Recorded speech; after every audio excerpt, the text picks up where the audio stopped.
some of your swings from what I filmed you from the beginning, and we're going to talk a little bit about the costs and effects of why I want you to make the changes, right? So you feel like you know the reason why, and why you're not just doing it for aesthetic reasons, right?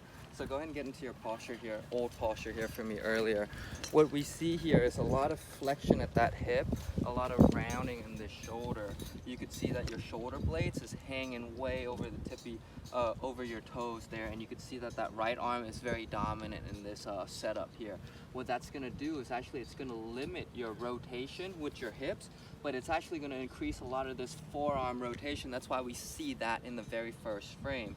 As you can see from here, you don't have to complete your body turn nearly as much, and you get really narrow, and the club face is really wide open. From there, what you do is actually you kind of really manipulate that club path coming over the top a little bit, and because the club face is wide open, you got to start squaring this club face with a lot of wrist, hence why you're getting some trouble with your contact. It can either be very thin or very chunky here, right? So what I want to see you do is go and get into your new posture. So you're going to be much taller. You're going to feel like that right hand grips get a little bit more under, and on this backswing you're going to feel like that club face doesn't rotate open nearly as quick. You're actually going to feel like that club face stay very, very square, like a putting stroke, really, really square.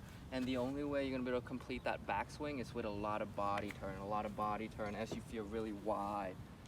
Now, if you watch this video at home, you're going to see how much more that right hip rotates back and how much more behind this hand is to your body, and your club face is much more square. From there, all you got to do is rotate and come right on plane, because you're coming more from an inside out angle. Okay, I just want you to understand the costs and the effects of why we're making the changes, because we're not just going to change your grip and your posture for no reason. I want you to understand that, hey, with these changes you're going to be able to get a more consistent strike, and your direction control will be much better too, right? Sounds great. Any questions?